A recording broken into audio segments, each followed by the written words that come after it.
আগ্রার তাজমহলের আদলে যে ভবনটি দেখছেন এটি রানী ভিক্টোরিয়া মেমোরিয়াল। ব্রিটিশ শাসন চলাকালীন ভারতের রাজধানী ছিল কলকাতা। গোটা ভারত পরিচালিত হতো এই নগরী থেকেই। সে সময় ভারতের সম্রাজ্ঞী ছিলেন রানী ভিক্টোরিয়া। তার নামে বানানো হয়েছে শ্বেত পাথরের তৈরি এই স্মৃতিসৌধটি, যা তৈরিতে সময় লেগেছিল 20টি বছর। প্রিয় দর্শক, আমরা পেলিং ঘুরে সোজা চলে এসেছি কলকাতা শহরে। উদ্দেশ্য এবার কলকাতাটাকে ঘুরে ঘুরে দেখা। এখানে এসে প্রথম দিনই যাচ্ছি ভিক্টোরিয়া মেমোরিয়ালে। আমরা বাংলাদেশ থেকে যারা কলকাতা শহরে আসি তাদের কাছে মার্কুইস স্ট্রিট বেশ পরিচিত। তারা এখানকার হোটেলগুলোতেই উঠে থাকি। এই মার্কুইস স্ট্রিট থেকে হলুদ কিংবা সাদা যে ট্যাক্সিতে ওঠেন না কেন, ভিক্টোরিয়া মেমোরিয়ালে যেতে ভাড়া পড়বে 150 থেকে 200 রুপি। এছাড়াও বাস, রেল ও মেট্রো রেলও যাওয়া যাবে।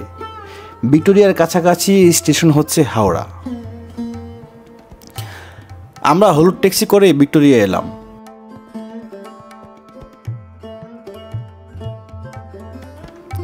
শহরের কংক্রিটের ভিড়ের মাঝখানে যেন স্নিগ্ধতায় মোড়া পরিবেশে মাথা তুলে দাঁড়িয়ে আছে এই সৌধ। একবার এসে পৌঁছালে চোখ সরানো যায় না যেন। শ্বেত পাথরে তৈরি এই স্মৃতিসৌধটি বর্তমানে একটি জাতীয় সংগ্রহশালা হিসেবেই বিবেচিত হয়ে থাকে। এতে প্রবেশে ভারতীয় নাগরিকদের জন্য টিকিট মূল্য 50 রুপি আর বিদেশিদের জন্য প্রবেশ মূল্য 500 রুপি।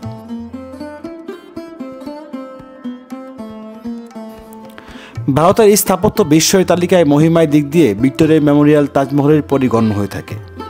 তবে স্থাপত্যশৈলীর একত্রীকরণের ভাষায় বলতে গেলে ভিক্টোরিয়া মেমোরিয়াল সম্ভবত তাজকেও ছাড়িয়ে যাবে। আয়ারল্যান্ডের বেলফাস্ট সিটি হলের স্থাপত্যশৈলীর আদলে এই স্মৃতিসৌধের নকশায় প্রস্তুত করেন স্যার উইলিয়াম এমারসন। তাই এটি দেখতে অনেকটা আগ্রার তাজমহলের মতোই লাগে।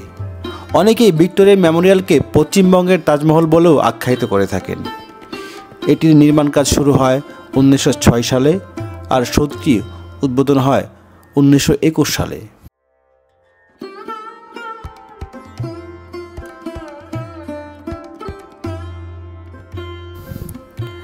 মেমোরিয়ালের মূল ভবন ব্রিটিশ রাজপরিবারের বিভিন্ন সামগ্রী দিয়ে সাজানো। এটি রয়্যাল গ্যালারি নামে পরিচিত। এই গ্যালারিতে দেখতে পেলাম ব্রিটিশ রাজপরিবারের বিভিন্ন ছবি। দেখতে পেলাম বিখ্যাত শিল্পীদের হাতে আঁকা অমূল্য প্রতিকৃতিও।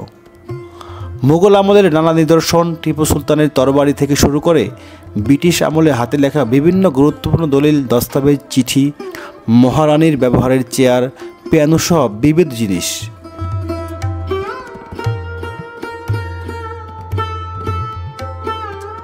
মৃত্যুর ঠিক 1 বছর আগে ভারতের শাসকদের উদ্দেশ্যে লেখা মহারানীর শেষ চিঠিটিও রয়েছে এই গ্যালারিতে। এই গ্যালারিতে আরও দেখতে পেলাম ব্রিটিশ আমলের ব্যবহার করা নানা রকম অস্ত্র, পোশাক, বিভিন্ন জিনিস।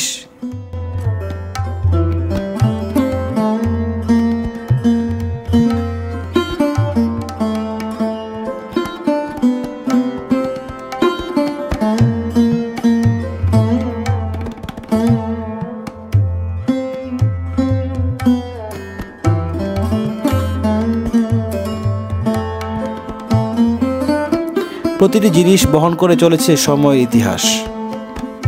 ভিক্টোরিয়া স্মৃতিসৌধের সবচেয়ে দৃষ্টিনন্দন অংশ হল এই স্থাপত্যের ঠিক মধ্যভাগের একটি ডোম বা গম্বুজ।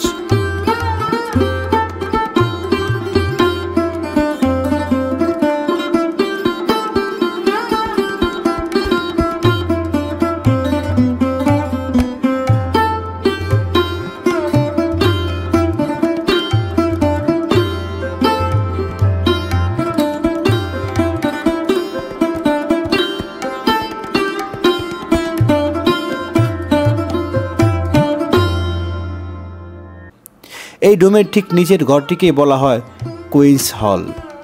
ডোমটির ঠিক উপরেই মধ্যস্থলে বসানো রয়েছে বিউগল হাতে ডানা মেলা ব্রোঞ্জের সেই বিখ্যাত পরীর মূর্তিটিও, যা দেখতে দেখতে ফিরে যাবেন ইতিহাসের পাতায়।